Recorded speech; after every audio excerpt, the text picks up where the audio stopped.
Да. Благодарам, заменик председателке.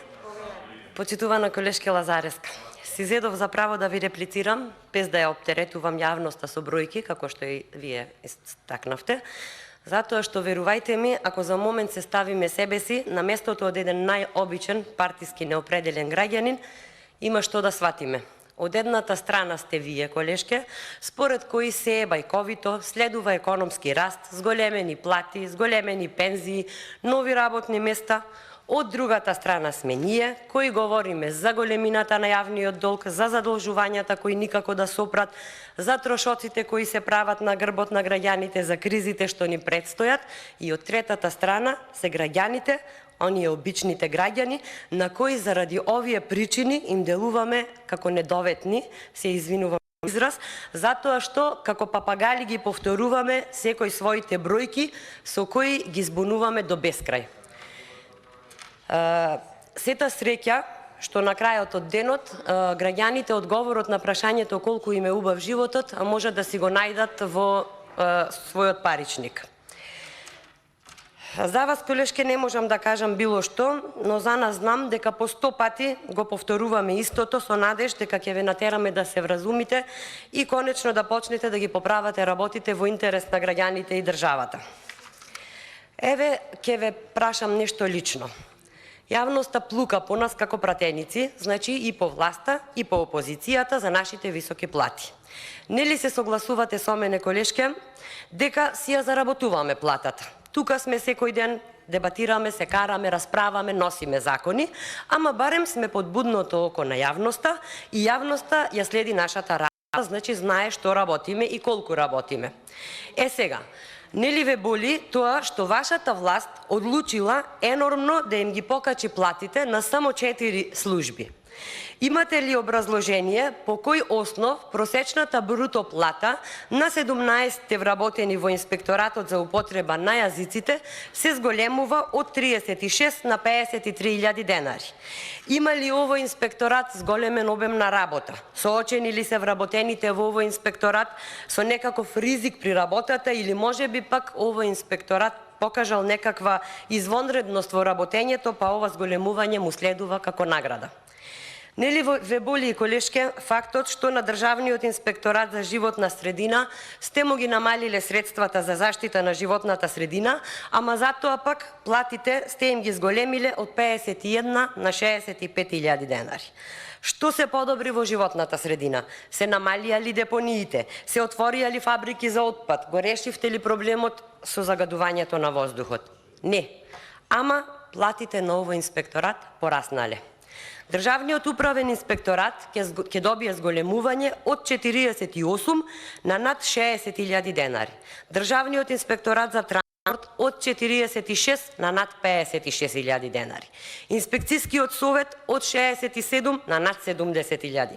Државниот инспекторат за техничка инспекција од 50 на 55.000. Државниот комунален инспекторат од 43 на 70.000 денари. Ова се буџетски средства, колешке, а криза е. Сите се согласуваме дека е криза, ама износот на овие плати, колешке, го наведувам за да и докажам на јавноста дека во оваа наша Македонија и со оваа ваква власт најдобро се применува онаа старата сит на гладниот не му верува. И додека цените на полиците во продавниците растат, додека приватниот сектор кој што пак им ја дава платата на горе наведените, за кои граѓаните не знаат што и дали воопшто работат, државата ќе ни оди во пропаст. Дека во болниците нема персонал, дека нема кој да гасне пожари, тоа вас не ве засега. Цела година лажно ги воспевавте и им аплаудиравте на докторите, ама ништо не превзедовте за да ги задржите. И наместо нив, платата им ја зголемувате на паразитите, честна исклучоци кои само го цицаат државниот буџет. Затоа ни заминаа докторите. Затоа што платата што им се нуди надвор од Македонија е толкова колку што е и нивната заслуга. Затоа ќе ни побегнат и информатичарите, и младите, и сите што можат да побегнат.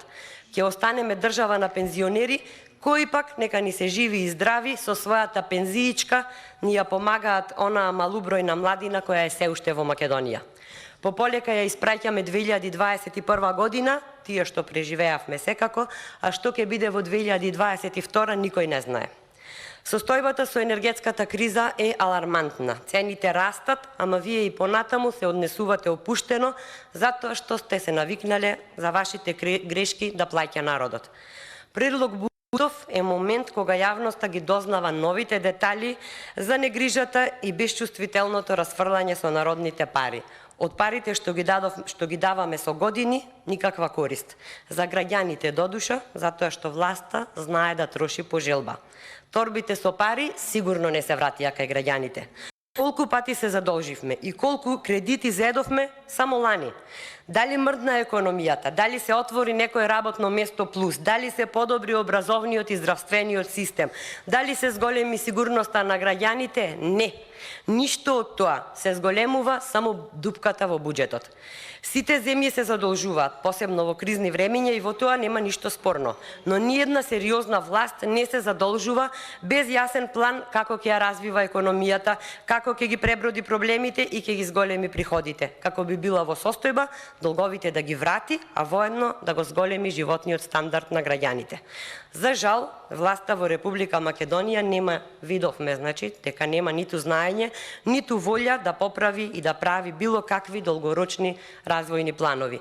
Парите кои доаѓаат од кредитите ги користите за да ги закрпите дупките во институциите и компаниите кои претходно сте ги ограбили и да им дадете хуманитарна помош на работниците чии фирми ги уништивте и од кои направивте социјални случаи.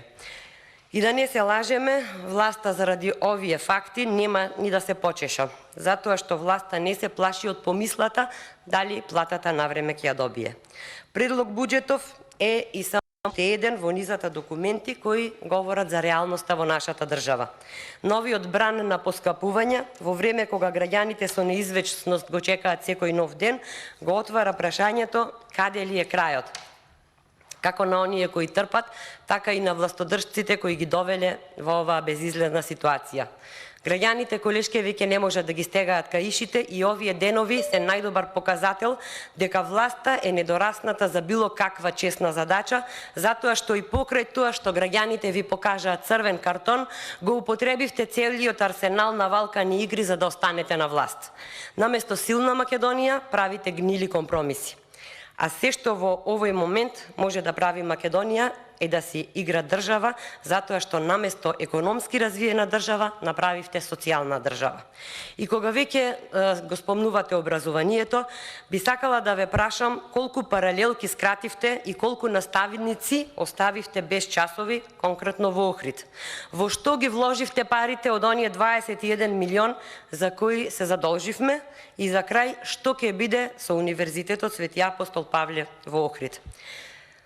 Понатаму, 4 дена говорам овде за очајната состојба во туризмот и туристичко-угостителските работници, а вие и вашите колеги 4 дена ги повторувате субвенциите што сте им ги дале.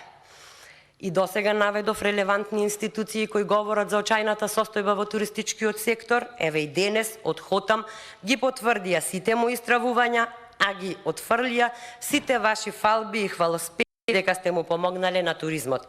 Значи, оттаму велат дека на хотелите во Охридско-Струшкиот регион конкретно им се заканува затварање, дека работат со минимален број на вработени, на кои пак им исплаќаат само 70% плата. И доколку продолжи неправењето ништо за туризам, ќе следуваат отпуштања. Ама вие средствата за туризам ги скусивте за да им дадете плата на паразитите по инспекторатите кои само трошат и цицаат од државниот буџет без било каков придонес во економијата. Република Македонија гази во пропаст, првенствено заради власта која нема да го прекине цицањето крв од народот додека не биде протерана. А ќе биде протерана, колешке, и тоа многу побрзо отколку што очекувате. Ви благодарам. Ви благодарам. За контрареплика, пратеничката Лазареска, повелете.